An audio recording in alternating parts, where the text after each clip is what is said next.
Greeting and welcome all on behalf of NIMI Chennai. I am G. Rashvarna from NSTI Chennai.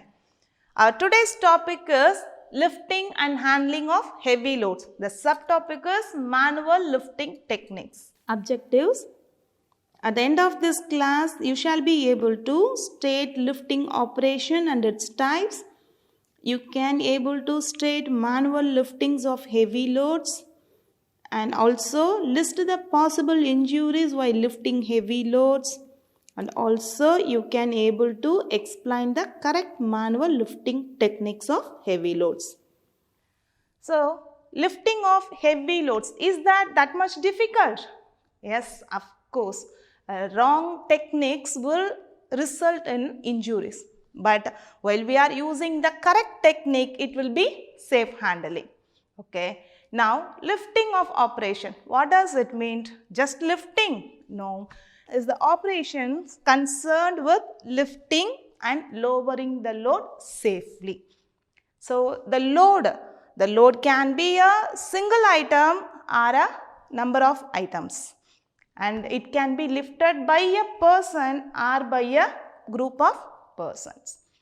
The lifting method can be divided into two types. One is manual lifting techniques and the using lifting equipments. Manual handling of heavy loads. Manual lifting, holding, putting down, carrying or moving is often referred to as manual handling of loads. Many of the accidents reported in industries involve injuries caused by lifting and carrying loads wrongly. A technician may need to install motors, lay heavy cables, do wirings, which may involve a lot of lifting and carrying of loads. But the wrong way of lifting may cause injury to the muscles and joints even though the load is not heavy. It means a load need not necessarily be very heavy to cause injuries. Further injuries during lifting and carrying may be caused by tripping over an object and falling or striking an object with the load. Types of injuries. Cuts and abrasions, crushings of feet or hands, strain to muscles and joints. Now let us see in detail one by one. Cuts and abrasions. Cuts and abrasions are caused by rough surfaces and jagged edges. By splinters and sharp or pointed projections can create these cuts and abrasions.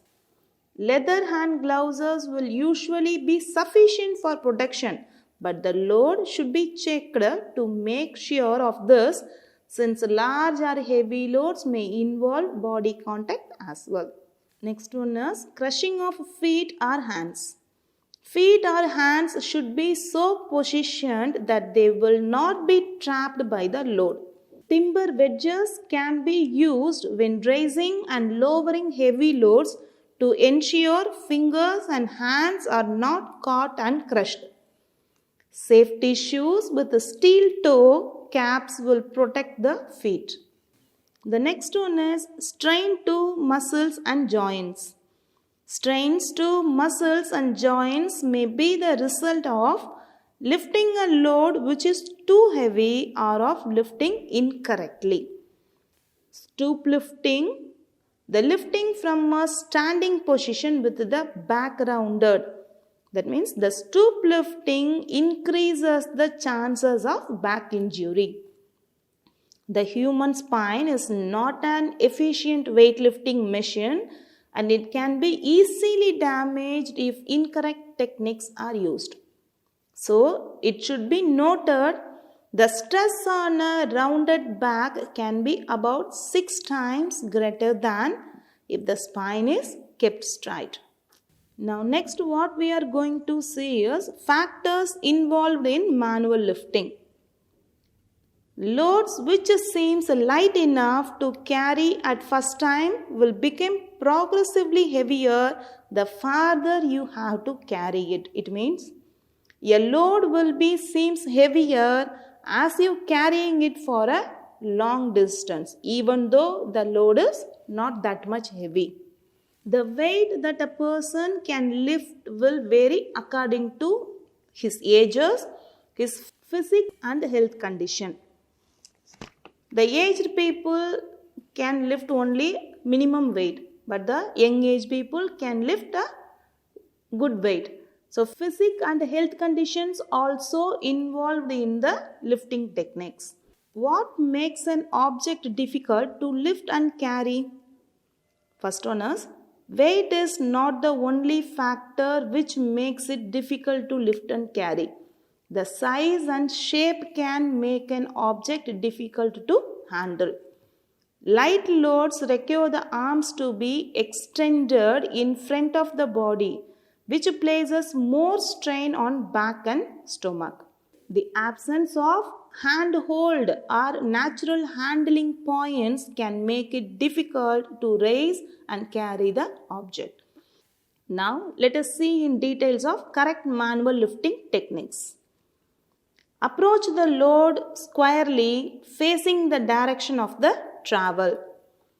Second one, the lift should start with the lifter in a balanced squatting position with the legs slightly apart and the load to be lifted held close to the body. Then ensure that a safe firm hand grip is obtained. Before the weight is taken, the back should be straightened and held as near the vertical position as possible. Next one is to raise the load, first straighten the legs. Actually, this ensures that the lifting strain is being correctly transmitted and is being taken by the powerful thigh muscles and bones. Now, look directly ahead, not down at the load while straightening up, and keep the back straight. This will ensure a smooth, natural movement without jerking or straining.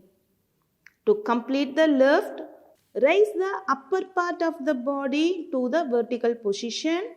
When a load is near to an individual's maximum lifting capacity, it will be necessary to lean back on the hip slightly before straightening up.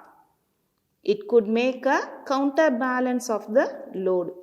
Now, keeping the load well near to the body, carry it to the place where it is to be set down. Now, you lifted the load. Now, how to lower the load? There are some methods of lowering the load. So, let us see.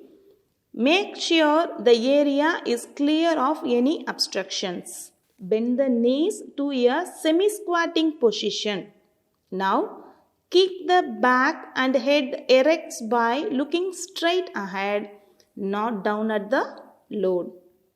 It may be helpful to rest the elbows on the thighs during the final stage of lowering. So now you can safely lower the load. So, okay, now you understand the safe methods of lifting and lowering the load correctly. Okay, right? So, by following the correct techniques of lifting, it will be easy and safe on handling. I hope now you all understand the manual lifting techniques and the factors involved in the lifting and the possible injuries happens while handling the lifting process and the correct and safe methods of manual methods. With the continuation of this class, we will see the details of handling of heavy loads using lifting equipments in industry in our part 2 class. Thank you all and see you.